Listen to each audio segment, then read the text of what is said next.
मेरी खुली चुनौती है कांग्रेस पार्टी के नेताओं को, कोई बताए कहां किस कानून में लिखा है कि मंडी बंद होगी, कहां लिखा है कि एमएसपी बंद होगा? है कोई कांग्रेस के नेता में दम या विपक्षी दल के नेता में दम जो बताए कि किसी कृषि कानून में कहीं पर भी लिखा है कि मंडी बंद होगी, एमएसपी बंद होगी? आपने कहा मंडियां, अनुराग जी ने कहा मंडियां खत्म नहीं हुई, सही बात है। मंडी, इसमें कोई प्रावधान नहीं मंडी समाप्त करने का। 2 मंडियां बन गई हैं, एक निजी मंडी जिसमें टैक्स नहीं लगेगा और एक सरकारी मंडी जिसमें टैक्स लगता है। 2 मंडी, एक देश एक विधान, एक देश एक संविधान, एक देश एक निशान, एक देश एक चुनाव, एक देश एक मार्केट। तो एक देश 2 मंडियां क्यों? किसान ही क्यों मिला आपको? एक मंडी। और ये जो टैक्स आप कह रहे टैक्स मुक्त कर दिया, टैक्स कौन देता है? खरीदार देता है इन मंडियों में टैक्स, किसान नहीं देता। पंजाब में 6.5%, हरियाणा में 4% और सरकार को देता है। हरियाणा पंजाब का आज ग्रामीण इंफ्रास्ट्रक्चर अच्छा क्यों है? हर गांव में अच्छी सड़कें क्यों हैं? क्योंकि ये जो टैक्स जाता है ग्रामीण इंफ्रास्ट्रक्चर और इन मंडियों के और किसानों के विकास के लिए इस टैक्स का इस्तेमाल होता है। इसीलिए आज पंजाब हरियाणा सबसे आगे। एमएसपी है, एमएसपी था, एमएसपी रहेगा। प्रधानमंत्री जी ने कहा एमएसपी थी, है और रहेगी। ठाकुर जी ने भी कहा कि कोई है किसमें दम जो बताए कि एमएसपी चली जाएगी। सही बात है, एमएसपी थी, है और रहेगी, मगर क्या एमएसपी सभी किसानों को मिलेगी और सभी फसलों पर मिलेगी? प्रश्न इस बात का उठता है। आप में दम है खड़े होकर आप कह दें कि एमएसपी मिलेगी हर किसान को देश में? आज भी शांता कुमार कमेटी बताती है कि मात्र 6% से 16% तक किसानों को एमएसपी मिलती है। बाकी देश में बहुत से ऐसे प्रदेश है जहां पे एमएसपी नहीं मिलती। आपको चाहिए तो यह था जो पंजाब, हरियाणा, पश्चिमी उत्तर प्रदेश में एमएसपी मिलती है वही एमएसपी बिहार में मिले, जहां धान 800 रुपए, 1000 रुपए में जा रहा है, 1800 रुपए में हमारे यहां धान मिल रहा है। आपको चाहिए था कि इसको वहां पे लेके जाएं, मगर आप वहां के किसान को की परिस्थिति हमारे यहाँ की करने की बजाय हरियाणा पंजाब के किसान की परिस्थिति उस तरह की करने की तरफ लेके जाए। इस देश में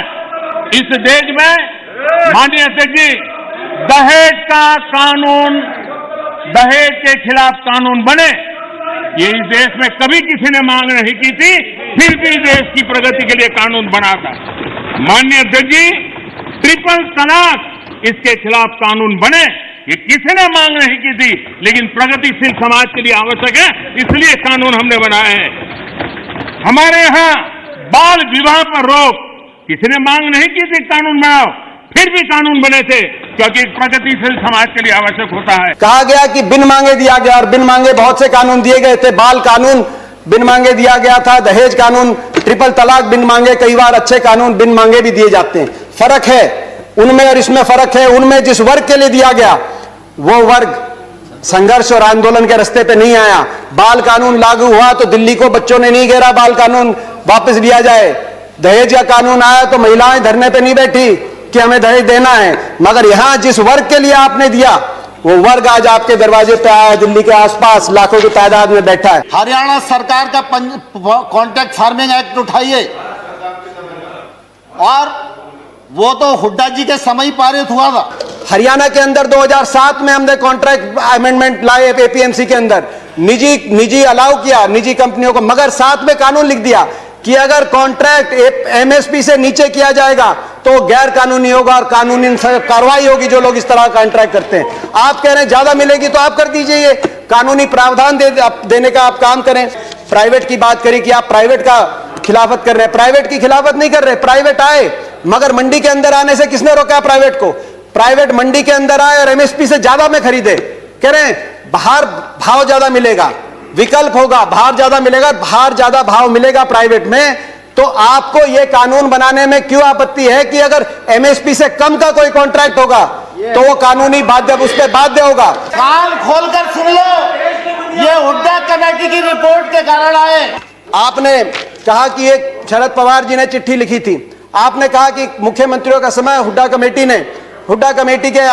ने भी इसकी सिफारिश करी थी कि एपीएम सुधार हो, एपीएमसी एक्ट के अंदर बदलाव हो।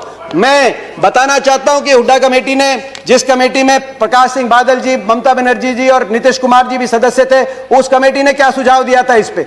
उन्होंने कहा था कि एपीएमसी में सुधार हो, मगर एपीएमसी का विस्तार हो। सबसे पहले मंडी, जिस प्रकार से हरियाणा में हर 10 किलोमीटर में मंडी हमने स्थापित करी थी अपनी सरकार में, पूरे देश के अंदर हर 10 किलोमीटर में मंडी बने।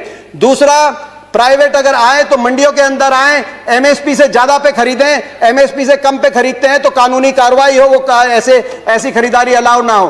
तीसरा, एमएसपी की कैलकुलेशन C2 के आधार पे हो, A2 कॉस्ट नहीं, C2 खर्चे के आधार पे एमएसपी कास्ट हो, जो आज किसानों की सबसे बड़ी मांग है। चौथा, एमएसपी जो चौथे उसमें कहा कि कर्जे का जो दर है वो no discussions please, no cross talk, no cross talk, no cross talk. किसी और की बात रिकॉर्ड पे नहीं जा रही है। दीपेंद्र जी कंटिन्यू। ये सिफारिश थी।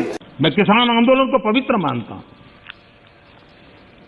और भारत के लोकतंत्र में आंदोलन का महात्म्य है और रहने वाला है और जरूरी भी है।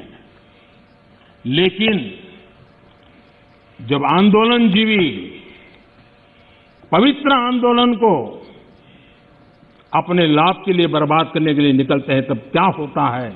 कोई मुझे बताए। 3 किसान कानून की बात हो और दंगाबाज लोग जो जेल में हैं, जो संप्रदायवादी लोग जो जेल में हैं, जो आतंकवादी लोग जेल में हैं, जो नक्सलवादी जेल में हैं, उनकी फोटो लेकर के उनकी मुक्ति की मांग करना, ये किसानों के आंदोलन को अपवित्र करने का प्रयास है कि नहीं? प्रधानमंत्री जी ने एक और बात की कि इस आंदोलन में कुछ पवित्र लोग हैं और कुछ अपवित्र लोग हैं। प्रधानमंत्री जी की बात हम मान लेते हैं, कम से कम आप पवित्र लोगों की बात मान लीजिए।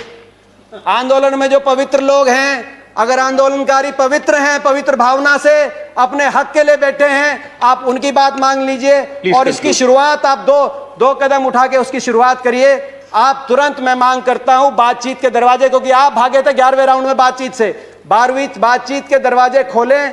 आपकी प्रजा है, अपनी प्रजा की बात मानने से आप छोटे नहीं होंगे, अपनी प्रजा की बात मानने से आपकी हार नहीं होगी। बातचीत के दरवाजे खोलते हुए। और दूसरा, जो 200 लोगों ने, 200 से ज्यादा किसानों ने अपनी जान कुर्बान करी है, उनके परिवारों के लिए आपके लिए सहानुभूति का एक शब्द नहीं निकला। कम से कम उनके परिवारों की मदद के लिए एक पैकेज की घोषणा करके विश्वास बनेगा। हम विश्वास बनाने वाले लोग हैं, विश्वास बनेगा। मैं हाथ जोड़ के आपसे प्रार्थना करता हूं, आपकी प्रजा, आपके लोग हैं, इनकी बात मानिए। आपका बहुत बहुत धन्यवाद। जय हिंद, जय जवान, जय किसान।